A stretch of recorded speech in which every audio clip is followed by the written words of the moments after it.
오늘 마가복음 10장 말씀을 중심으로 어린이는 우리의 미래입니다 라는 제목으로 함께 은혜를 나누고자 합니다. 어느덧 계절의 여왕이라고 하는 5월이 되었습니다. 그동안 한 3개월 동안 코로나로 꽁꽁 묶여있던 사람들이 지난 목요일부터 거리로 또 바다로 이렇게 몰려들기 시작했습니다. 제가 지난 금요일 날 홈플러스에 가보니까요, 얼마나 사람들이 북적북적하는지요. 여러분, 사실 시장이라는 것은 사람들이 많아야 돼요. 사는 사람, 파는 사람, 막작지껄한 시장. 예? 제가 춘천에 살 때, 그때 아르바이트를 할 때 저녁 한 9시나 10시쯤 이렇게 퇴근할 때가 되면은 하루 종일 일하고 지칩니다. 그러면 집으로 가는 그 길에 꼭 들리는 곳이 있습니다. 어디냐 하면은 밤 10시쯤 되면은 원예시장이 문을 엽니다. 원예시장이 농산물들이 들어오고 거기에서. 근데 그 시장에 들어가서 뭐 물건을 사는 건 아닙니다. 근데 잠깐이지만 거기 가보면은 물건을 사는 사람들, 내리는 사람들, 파는 사람들 박짝지껄한 그 소리가 얼마나 사람에게 생기와 힘을 주는지 모릅니다. 예? 그리고 집에 가서 쉬고 이렇게 했는데, 어제 그저께 그 홈플러스의 그 모습을 보니까 얼마나 기분이 좋은지요. 이제는 코로나도 잡히고 또 그동안 묶여있던 이 경제, 사실 이럴 때 소상공인이나 장사하는 분들이 많은 어려움을 당했는데 이제 경제도 회복되는 그런 기회가 되기를 간절히 바랍니다. 오늘은 5월 첫 주일인 어린이 주일입니다. 여러분, 우리나라는 지금 대한민국이 세워지기 전 조선 500년이라는 역사가 있었습니다. 조선 500년은 유교를 중시하는 사회였습니다. 유교에서는 어린이나 여성들은 별로 존중받지 못했습니다. 그저 남자여야만 되고, 그래도 남자 가운데서도 상투를 틀어야지만, 상투를 튼다는 건 뭡니까? 결혼을 하면 상투를 트는 겁니다. 그죠? 상투를 올려야지만 어른이다, 남자다, 이렇게 대우를 받았습니다. 이 어린이란 말은요, 지금부터 꼭 100년 전에 소파방정환 선생이라는 분이 글을 쓰면서, 왜 젊은이들은, 젊은 사람들은 젊은이라고 하는데, 나이가 어린 그런 사람들을 아이라고 하고 이렇게 무시하느냐, 이래서, 그래서 나이가 어린 사람도 어린이라고 부르자, 이렇게 주장하면서 이 어린이라는 용어가 널리 보급되었습니다. 어린이, 어리지만 그도 하나의 인격체고 사람이란 그런 뜻인데, 저는 이 말이 참 좋습니다. 그런데 2000년 전 예수님이 살던 유대사회도 우리나라 500년 전과 몇백 년 전과 별로 다를 바 없었습니다. 그 당시 우리가 아는 대로 예수님이 보리떡 5개, 물고기 2마리로 사람을 먹였을 때 성경은 뭐라 기록하고 있습니까? 거기 남자만 5,000명 모였다. 거기서 남자란 말은 20세 이상 되어지는 어른들을 가리킵니다. 거기에는 여자들도 어린이들도 다 빼인 숫자입니다. 그래서 적어도 2만 명에서 3만 명 정도까지는 모였을 것이다, 이렇게 추측하지. 어린이나 여자들은 아예 숫자 세는데도 들지 않았습니다. 여러분, 그런데 오늘 성경에 보면은 그런 사회적인 분위기와 다르게 예수님이 어린이를 대하는 시각은 남달랐던 것을 볼 수 있습니다. 오늘 본문 말씀을 통해서 예수님이 어린아이가 나왔을 때 예수님이 그들에게 보인 반응과 제자들이 보인 반응이 어떠했는지 한번 살펴보기를 원합니다. 먼저 제자들은 어떻게 대하고 있습니까? 13절 말씀을 읽어봅니다. 시작. 사람들이 예수께서 만져주심을 바라고 어린 아이들을 데리고 오매 제자들이 굳이건을. 여기 사람들이 이랬는데, 여러분, 어린 아이를 데려오는 사람들, 물론 사람들이란 말은 남자, 여자 다 가리키겠죠. 엄마도 있고 아빠도 있겠지만, 여러분, 예수님께 어린아이를 데려오는 대부분의 사람들은 아마 여자들일 겁니다. 그죠? 여자들. 예? 어머니가 그 당시 존경하는 랍비나 이런 사람들에게 가서 자기 아이들을 데려가서 축복기도 받는 것은 일반적인 일이었습니다. 그런데 그러니까 예수님이란 이 말씀을 전하시고 능력 있게 병도 고치시고 이런 분에게 좀 기도받고 예수님의 축복 기도받고자 하는 그런 어머니들의 마음이 이 아이들을 데리고 지금 예수님께로 온 겁니다. 아마 예수님께서 많은 사람들을 모아놓고 가르치다가 잠깐 쉬시는 시간에 이 기회를 타서 우리 아이를 좀 예수님께 축복 기도받고 하고 싶다, 이런 부모의 간절한 마음을 가지고 주님께로 달려오는 것입니다. 그런데 그 앞을 제자들이 이제 막아서는 겁니다. 여러분, 저는 한편으로 제자들의 마음도 이해가 됩니다. 왜냐하면은 예수님의 사역을 보면은요, 밤낮을 가리지 않았습니다. 설교하고 신방하고 병 고치고, 잠도 제대로 못 주무시는 그런 삶인데, 아마 지금 무리들에게 설교하다가 잠깐 쉬는 그 시간, 좀 예수님도 쉼이 필요하고 회복을 위한 그런 시간이 필요했다고 생각되어지는데, 그런 시간에 이 아이들을 하나둘 어린이들을 기도하는 것을 받기 시작하면은 예수님 힘들게 하고 귀찮게 한다고 생각하기 때문에 그러했던 것입니다. 그런데 정작 그것을 지켜보시던 예수님, 너희들 정말 잘하는구나, 나를 정말 위해주는구나, 내가 좀 쉬도록 도와주는구나, 이렇게 하지 않으시고 오히려 그러한 제자들을 꾸짖는 걸 볼 수가 있습니다. 여러분, 사실 우리나라 문화도요, 우리 어린이들이 그를 환영받거나 대우받는, 그를 인정받는 그런 문화가 아닌 것입니다. 우리도 나이를 따지고 또 그 사람이 어떤 신분을 따지고 이렇기 때문에 어른이 되어야 되죠. 또 신분도 높아야지만 대접을 받는 것입니다. 인격적인 어린이들이 대접을 잘 못 받습니다. 그럼 교회는 어떤가?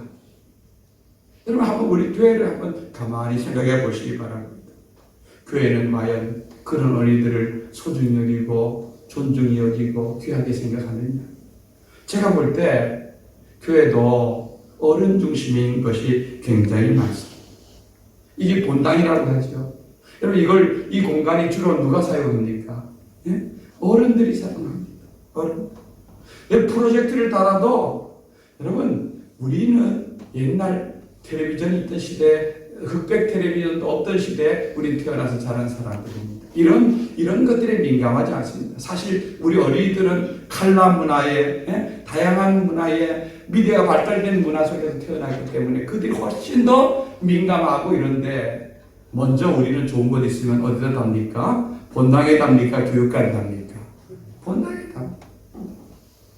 왜냐하면 이게 우리 어른들 생각, 저를 비롯해서 어른들의 생각이 그렇게 되어 있는 것입니다. 우리가 작년에야 교육관에다가 큰 텔레비전을 설치했습니다. 아이들을 위해서.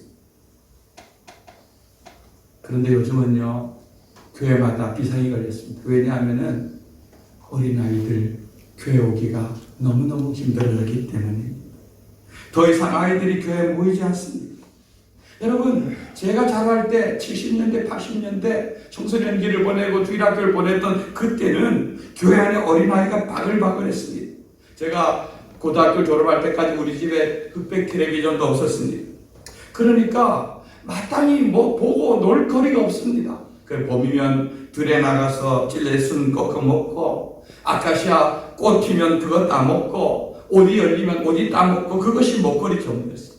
그런데요, 그 당시 교회를 가면 그래도 건빵도 주고요, 박상도 주고요. 박상이 뭔지 압니까? 강원도 말인데 그거 박상 뭐라 그래요? 튀밥이라 합니까?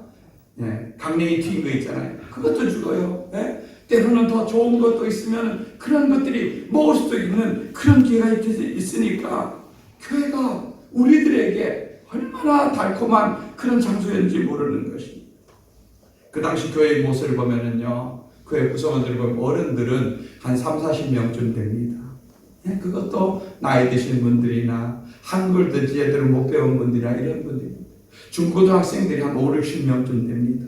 근데 주일학교는 100명이 넘습니다. 이게 피라미드형이죠. 어른들을 갈수록 적고 밑에가 든든한, 그러니까 이렇게 피라미드형으로 되어 있기 때문에 그 교회가 든든하게 이렇게 서갔던 걸 알 수 있습니다.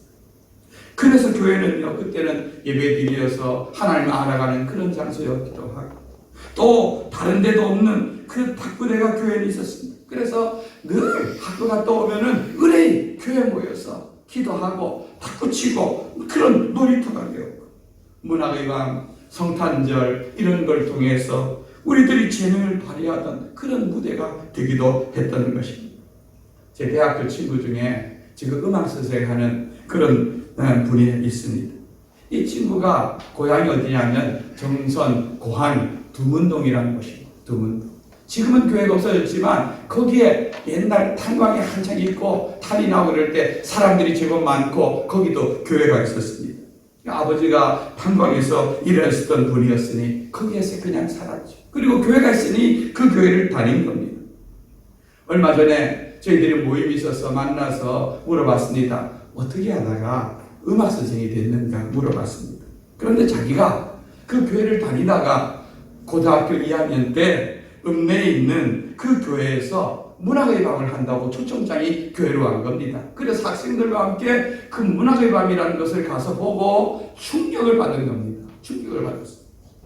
왜냐하면 다른 읍내에 있는 교회 아이들은 저렇게 자기들이 노래도 하고 시도 발표하고 연극도 하고 이런 것을 보면서 그것을 충격만 받은 것이 아니라 저거를 우리 교회 가서 하자.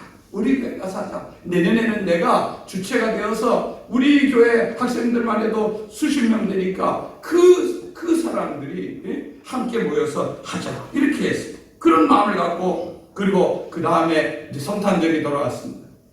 그때 이 사람이 오호룩한 밤 있죠. 우리 그 찬송가를 혼자 독창으로 불렀는데 성도들이 연화와 같은 박수를 쳐줬습니다. 얼마나 연습을 많이 했고 노력했겠습니까? 그리고 음악에 좀 소질이 있었겠죠. 그래도 시골에서 그만큼 노래 잘하니까 박수 쳐주고 이래. 너 노래 잘하니까 너 음대 가라. 이렇게 된 겁니다. 그 당시 무슨 정보도 있는 것도 아니고 앞으로 나아갈 꿈도 있는 것도 아닌데 노래 잘한다는 그 말에 그냥 음대라는 그것만 찾아서 왔는데 그것이 강원대학교 음대가 음악교육과가 그 사범대 안에 들어가 있잖아요. 거기 졸업하고 학교 선생이 되는지도 모르고 음대에 가야 된다는 그 생각으로 음악을 전공한다는 그 생각으로 와서 거기서 그러다 선생님이 된 것입니다. 그냥 교회에서 찬양하다가 그 찬양이 좋아서 주님께 노래하다가 간 것이 그것이 평생 직업이 된 것이죠. 지금도 학교에서 학생들을 가르치고 교회에서는 열심히 치유하고 이렇게 하는 일을 하는 걸 볼 수 있습니다. 이렇게 돌아보면은요, 그 당시 그렇게 열심히 했던 그 사람들이 지금은 교회 장로님이 되고 권사님들이 되고 그래서 현재 든든한 교회들 일꾼들이 되어 있는 분들이 제법 이렇게 많은 것을 볼 수가 있습니다. 그런데 지금은요, 불과 이게 40년 전 일인데 불과 지금은요, 주일학교가 없는 교회들이 점점 많아지고 있습니다. 통합 교단위 자료를 보면은 주일학교 없는 교회가 교회 전체 중에 절반에 해당된다고 합니다. 중고등부 없는 교회도 47%가 된다고 합니다. 여러분, 우리 남부시찰, 동해 삼척에 있는 남부시찰의 15개 교회 중에서 주일학교가 있는 교회가 7개입니다. 7개. 절반이 안 되는 거죠. 주일학교가 그래도 5-6명이라도 모이는 교회가 7교회밖에 안 되고 중고등부 없는 교회는 더 많고 대학 청년부는 있는 교회가 한두 교회밖에 안 되는 것입니다. 여러분, 이게 그냥 교회만 이래준 것이 아니라 우리나라 출산율을 봐도 1970년에는 1년에 100만 명을 낳았어요. 근데 지금은 1년에 40만 명도 낳지 못하고 얼마나 많은 인구가, 그래서 인구 절벽 이런 말이 또 요즘 많이 유행되잖아요. 이게 국가적으로도요, 앞으로 미래는 큰 일이라는 것을 알 수가 있습니다. 점점 인구가 늘어나야지 산업이나 모든 경제가 제대로 돌아가는데 인구가 줄니까 그러니까 나라 전체적으로 점점 큰 위기에 되어 있는 걸 알 수가 있습니다. 옛날 우리 다닐 때는 여름 성경 학교를 한다 이러면은 북 하나 그 큰 북 치면서 동네 안 갖고 놀면요 온 동네 아이들이 가득 들어갔습니다. 조그만 이거보다 절반밖에 안 되는 그런 예배당에 100명, 200명 아이들이 모여서 우글우글 했습니다. 그런데 요즘은 전도하기가 여간 어려운 일이 아닙니다. 아이들이 더 바쁩니다. 교회 다니는 아이들조차도 여름 성경학교 2박 3일 시간을 못 마칩니다. 학원 가느라 바쁘고요. 게임하느라 바쁘고 전부 자기 스스로 혼자 노느라고 바쁜 이런 시대에 있는 것입니다. 여러분 만약 이게 계속 이렇게 20년, 30년 간다. 그러면 여러분 그 앞으로의 미래의 교회는 어떻게 되겠습니까? 예? 여러분 지금 어린이들이 교회 없으면요 그 교회는 미래도 없다는 것입니다. 여러분 어린이, 중고등부 청년들이 없다면 한국 교회는 우리가 염려하던 저 유럽의 교회들처럼 건물은 크고 웅장한데 거기에 계속 재생산이 이루어지지 않고 어른들만 겨우 신앙생활 하다가 머리 희끗희끗한 10명의 노인들만 모여서 겨우 신앙의 명맥을 유지하던 그 교회와 우리가 다를 바 없게 될 수밖에 없다는 것을 우리는 기억해야 되는 것입니다. 그래서 교회는 이 어린이 청소년 사역에 더 많은 재정적인 투자와 관심을 가져야 되는 것입니다. 여러분 어린이들과 청소년들은요 꿈은 있고 젊음은 있지만 그들은 주머니는 비어있는 그런 자들입니다. 우리가 매년 해외 단기 선교를 갑니다. 근데 좀 젊은이들 가운데서도 가고 싶지만 이 재정이 안 돼서 못 가는 사람도 있습니다. 그럴 때 여러분들이 좀 슬그머니 좀 도와주시기 바랍니다. 목사님, 저는 이제 직장 때문에 또 나이 때문에 현장에 못 가지만 여러분 꼭 가고 싶은데 그 못 가는 형편이 어려운 사람 좀 도와주세요. 저한테 좀 이렇게 좀 찔러주시기 바랍니다. 그러면 제가 정말 필요한 곳에 이렇게 흘러갈 수 있도록 쓸 수 있는 것입니다. 그런데요, 그런 분위기가 좀 많이 일어나야 됩니다. 사실 지금까지 여러분들 우리 교회 선교가 그냥 이루어진 게 아닙니다. 그 뒤에는 보이지 않는 그런 헌신과 그런 사랑의 손길이 있었기 때문에 가능하고 여기까지 오게 된 것을 알 수 있습니다. 그런데 저는요 그렇다고 해서 청년들이나 우리 학생들이 나는 아무런 대가도 지불하지 않고 가려고 해서는 안 된다고 생각합니다. 우리 어떤 학생들 가려고 그 선교 가기 위해서 여러분 학생들이 1년에 70만 원을 못 넣는다는 것은 이건 어떻게 보면 어려운 일, 굉장히 불가능한 일이기도 합니다. 그런데 벌써 내년 선교를 가기 위해서 세뱃돈부터 그때부터 부모님께 맡겨놓습니다. 용돈 부모님께 얻으면 그것도 맡겨놓습니다. 누구한테 직접 얻으면 맡겨놓습니다. 이렇게 해서 모일 때 거기에 대해서 모자라는 것을 좀 도와줘야지. 도와주면 그 사람들이 힘을 얻고 용기를 얻고 이렇게 되고 그죠? 아르바이트라고 할 용기를 가져야 되는 것입니다. 애를 써도 안 되는 것을 도와주면은 그때 그것이 감사하고 그것이 그에게 힘이 되고 되는 것입니다. 근데 처음부터 도와주면요 그거는 정말 감사를 모르는 것입니다. 제 주변에 아동센터라는 목사님들이 있는데 목사님들이 한결같은 걱정이 뭐냐면은 정부에서 아동센터라는 아이들에게 정말 무지막지하게 정말 많은 것을 쏟아부어 줍니다. 먹을 거 주죠, 쓸 거 주죠, 영화 보여주죠, 또 좋은 데 데려가 주죠. 그러다 보니까 아이들 속에 예를 들어서 토요일 날 영화 보고 짜장면 먹으면 겨우 짜장면이에요. 겨우 짜장. 여러분 그렇게 아이들이 자기 돈 내고 먹습니까? 아니잖아요. 나라에서 먹여주는데 짜장면도 감사해야 되죠. 그죠? 왜 우리 돈가스 안 사줘요? 이렇게 되어지는 거예요. 그건요 아이들을 살리는 게 아니라 죽이는 거예요. 여러분 병아리를 이렇게 닭이 품고 달걀이 21일이 된 병아리가 나오잖아요. 그죠? 그 병아리가 나올 때 보면은 병아리가 거기서 안에서 부화돼서 그 알 껍데기를 안에서 쫓기 시작합니다. 쫓습니다. 여러분 그 연약한 병아리 새끼가 알껍데기를 쫓는 게 그게 얼마나 힘이 들겠습니까? 그런데 우리가 그걸 보고 아이고 이런 병아리가 아직 나오지도 못해서 안에서 그 부리로 갖고 이 딱딱한 껍질을 쫓느라고 얼마나 힘드냐 이러고 껍질을 까서 병아리를 내준다 해봅시다. 그럼 어떻게 되는지 아세요? 병아리가 죽어버려요.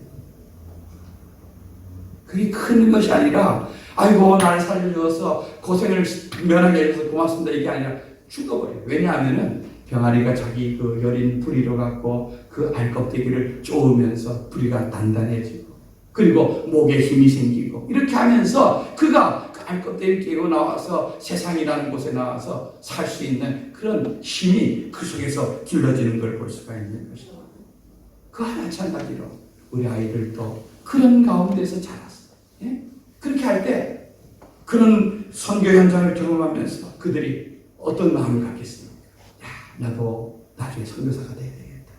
아니면 나는 돈을 많이 벌어서 나와 같이 어려운 가운데서도 선교하려고 하는 아이들 뒤에서 도와주는 그런 선교 후원자가 돼야 되겠다. 이런 생각을 하지 않겠습니까? 그죠? 저는 우리 교회에 이렇게 주일학교가 있고 또 어린아이들이 있다는 것을 얼마나 감사한지 몰라요. 왜냐하면 이들이 우리 미래이기 때문에 그러한 것입니다. 여러분 교회에서는 이들을 말씀으로 잘 가르치고 그렇게 해서 이들이 교회 일꾼으로 세워가는 그런 복된 교회가 되길 원합니다. 그런데 예수님은요 이런 어린아이들을 제자들을 막아주면 어떻게 되었는지 14절에서 16절 말씀을 읽어보길 원합니다. 시작. 예수께서 오시고 노하시어 이르시되 어린아이들이 내게 오는 것을 용납하고 금하지 말라. 하나님의 나라가 이런 자의 것이니라. 내가 진실로 너에게 이르노니 누구든지 하나님의 나라를 어린아이와 같이 만들지 않는 자는 결단코 그곳에 들어가지 못하리라 하시고 그 어린아이들을 안고 그들 위에 안수하시고 축복하시니라. 아멘. 먼저 예수님이 여기 보면 제자들에게 분노하시고 화를 내시고 여러분 우리가 아는데 예수님이 스스로 자기에 대해서 말 나는 온유하고 겸손한 자다. 그 예수님 일반적인 성품입니다. 근데 예수님이 성경에 보면은 화낸 적이 딱 2번 나옵니다. 언제냐면은 성전에 들어갔을 때. 예? 거기에 장사하는 사람들 동전 바꾸는 사람들을 보고 상을 뒤집어 엎으시고 불같이 화를 내신 것을 알 수 있죠. 그리고 한 번이 오늘 성경에 나오는 제자들이 자기 예수님 보호한다고 어린아이를 막을 때 화를 내셨습니다. 여러분 우리는 언제 화를 냅니까? 여러분 내가 소중하게 생각하고 있는 것을 다른 사람들이 가볍게 여길 때 우리는 화가 납니다. 예수님은 어린아이들을 귀하게 여겼습니다. 자기 휴식 시간보다도 그 어린아이들이 오는 것을 귀하게 여기신 것입니다. 그러니까 예수님이 화가 나신 것이죠. 왜냐하면 예수님이 마가복음 9장 36절 37절에서 이 어린아이의 소중함을 제자들에게 이미 가르쳐 주었기 때문입니다. 한번 읽어봅니다. 시작. 어린아이 하나를 데려다가 그들 가운데 세우시고 안으시며 제자들에게 이르시되 누구든지 내 이름으로 이런 어린아이 하나를 영접하면 곧 나를 영접하니요 누구든지 나를 영접하면 나를 보내신 이를 영접함이니라. 아멘. 여러분 이게 바로 9장에 나오는 말씀입니다. 얼마 전에 예수님께서 제자들에게 어린아이를 갖다 놓고 뭐라고 말하고 있습니까? 어린아이 하나를 영접하면, 영접이란 말이 뭡니까? 예? 정중하게 모시는 걸 영접이라 하는 거죠. 그죠? 그러면 그것은 나를 영접하는 것이고, 나를 영접하는 것은 곧 누구를 영접하는 거라? 하나님을 영접하는 것과 같은 것이죠. 그러니까 하나님을 대하듯이 어린아이를 대하라. 이게 예수님이 가르치는 것입니다. 그런데 그런 가르침을 받은 제자들이 예수님께 어린아이가 오면은 영접을 해야 되는데 가로막고 있으니까 예수님이 화가 머리끝까지 나시는 것이죠. 여러분 우리 하나님 말씀을요 머리로만 아는 것 중요한 것이 아니라 그 말씀이 내 마음속에 새겨지고 삶 속으로 연결되어야 될 줄로 믿습니다. 그럴 때 우리 주님이 우리에 대해서 칭찬하시고 기뻐하는 줄 믿습니다. 두 번째로는 예수님이 어린이들을 용납하셨다 그랬습니다. 용납이란 말은 뭡니까? 있는 그대로 받아줘. 이런 뜻이 있는 일이고. 여러분, 2000년 전 예수님 당시 어린이들의 모습 어땠을까요? 그때 모습은 잘 상상이 안 가지만 저희 어릴 때에 우리가 초등학교 가면은요, 예? 초등학교 갈 때 꼭 가슴에다 뭐 하나씩 다는 게 있죠. 뭘 답니까? 예? 손수건. 우리 어르신들은 다 압니다. 젊은 20대, 30대는 잘 모를 겁니다. 손수건 하나씩 답니다. 이거 뭐 하는 용입니까? 코 닦는 용입니다. 이거 근데 초등학교 입학할 때만 손수건 달아주고 귀한지 부잣집만 달아줬지 우리 같은 사람은요 손수건 달아본 몰라요. 부모님 달아준지 몰라도 기억이 없습니다. 그죠? 옷 소매로. 예? 그 당시 코가 얼마나 많이 나왔는지 그런 코가 이렇게 나오면은 손으로 이래갖고 쓱 한번 문지르고 이쪽을 한번 문지르고 이러면 나중에 보면 옷 소매가 어떻게 됩니까? 벤질벤질해지는 벤질벤질. 그게 불과 50년 전 우리들의 모습이었어. 근데 2000년 전 예수님 당시 아이들 그렇게 깨끗하거나 그렇게 예? 사랑스러운 만큼 그런 아이들이 아니었습니다. 그런데 예수님은 용납이란 말은 있는 그대로 그 아이들을 받아준 겁니다. 예? 외모뿐 아니라 그들의 마음과 모습 모든 것을 있는 그대로 예수님은 받아줄 때 그들이 사랑을 느끼는 것을 알 수 있습니다. 여러분, 시메라 씨라는 분 아시죠? 탤런트인 분. 그분은 자기 아이가 있는데 입양을 해서 기르는 분입니다. 그분이 한번 강의를 하는 것을 제가 들었는데 그런 얘기를 합니다. 자기 집에서 아이들을 키우다 보면은 같이 지내다 보면은 제일 어려운 게 뭐냐? 제일 어려운 게 뭐겠습니까? 아이들 같이 지내다 보면 아이들이 단점이 많이 보인다. 여러분, 어른들의 눈에는 어린 아이들이 좀 이렇게 했으면 좋겠는데, 좀 일찍 일어나면 좋겠고, 자기가 잔 거는 좀 개고 이렇게 했으면 좋겠고, 뭐 여러 가지 단점이 보이는데 그것에 대해서 참고 기다리고 칭찬하고 이러는 게 너무너무 어렵다는 거예요. 그거는 그 시네라 씨뿐 아니라 모든 부모들이 공통적인 모습일 겁니다. 그렇죠? 그때 사실 우리는 그 자녀들을 잘 용납하지 못하고 어떤 내 시각과 내 생각대로 어른의 생각대로 고쳐주려고 합니다. 그러다 보면 책망하게 되고 지적하게 되고 부짓게 되고 그렇게 하면 자녀들이 정신 차리고 변합니까? 순간은 그렇게 하는 것처럼 보일지요. 그러나 절대로 우리가 꾸짖어서 책망해서 지적해서 고쳐주는 것이 아니라 용납하고 기다려주고 인정해주고 할 때 그 아이들이 변한다는 것을 그 아이들이 바꿔진다는 것을 여러분 아시길 바랍니다. 예? 있는 그들의 모습을 받아주고 사랑할 때 그 아이들이 자존감이 높아지고 삶이 고쳐지고 그리고 변화되어지는 것입니다. 여러분 예수님처럼 여러분 마음속에 용납하는 마음을 갖기를 원하는 것입니다. 마지막에 예수님은 안아주시고 축복해 주었습니다. 오늘 말씀해 보면 예수님은 안아주었습니다. 이 안는다는 것은 우리가 악수한다. 우리 코로나 때문에 악수를 잘 못하는데 악수한다는 건 뭔 뜻입니까? 친밀감을 표현하는 것이죠. 당신의 손을 마주 잡을 수 있고 더 나아가서 안을 수 있다는 것은 우리가 서로 가깝다는 것을 우리가 서로 느낄 때에 그런 표현을 하는 것입니다. 예수님이 그 어린아이들을 안아주었습니다. 그럴 때 그 어린아이들에게 예수님의 따뜻한 체온이 느껴지는 것이고 예수님의 그 심장박동이 그들에게 전달되어지고 그 속에서 아이들이 예수님이 날 사랑하는구나. 우리 부모님이 날 사랑하는구나. 이런 거를 느끼는 겁니다. 여러분 자녀들하고 스킨십을 자주 하시기 바랍니다. 자주. 저도 잘 못하지만 우리 아내는요 지금 아이들이 이제 커서 20살 중반 30살이 넘어가 버리지만 지금도 만나면 가끔씩 엄마하고 한번 뽀뽀도 하고 이렇게 하는 걸 봅니다. 왜냐하면 어릴 때부터 그걸 자연스럽게 하니까 그게 가능한 거죠. 여러분 안아주고 격려해 줄 때 예? 그리고 등 두드려주고 할 때에 그 속에서 부모가 나를 신뢰하는구나. 나를 믿는구나. 나를 이렇게 축복하는구나. 그 속에서 아이들이 그 사랑으로 쑥쑥쑥 자라가는 것입니다. 도로시 로 놀트라는 분이 사는 것을 배우는 아이들이라는 시가 있습니다. 이 시를 읽고 마치겠습니다. 어린이들은 사는 것을 배운다. 만약 어린이가 나무람 속에서 자라면 피난을 배운다. 만약 어린이가 적개심 속에서 자라면 싸우는 것을 배운다. 만약 어린이가 비웃음 속에서 자라면 부끄러움을 배운다. 만약 어린이가 수치 속에서 자라면 죄의식을 배운다. 만약 어린이가 관대 속에서 자라면 신뢰를 배운다. 만약 어린이가 격려 속에서 자라면 고마움을 배운다. 만약 어린이가 공평함 속에서 자라면 정의를 배운다. 만약 어린이가 보호 속에서 자라면 믿음을 배운다.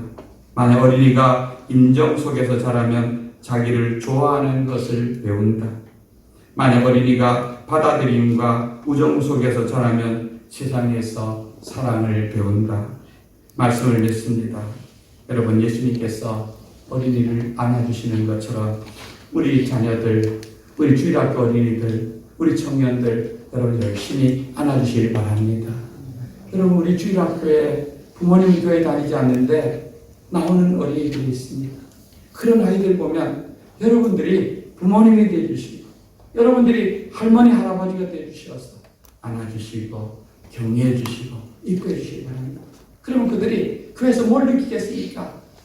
교회가 나를 이렇게 사랑하는구나. 예수님이 이렇게 우리를 사랑하는구나. 여기에 내가 있어야 될 자리구나. 이걸 느끼지 않겠습니까? 예? 그렇게 흘러가시기 바랍니다. 예수님이 용납하신 것처럼 우리들이 자녀들의 약함을 용납하여 주시길 바랍니다. 예수님께서 축복의 말을 하셨던 것처럼 여러분의 자녀들을 축복하시기 바랍니다. 그렇게 해서 우리 복된 교회, 복된 가정을 세우는 믿음의 성도들 되시기를 주님의 이름으로 축원드립니다.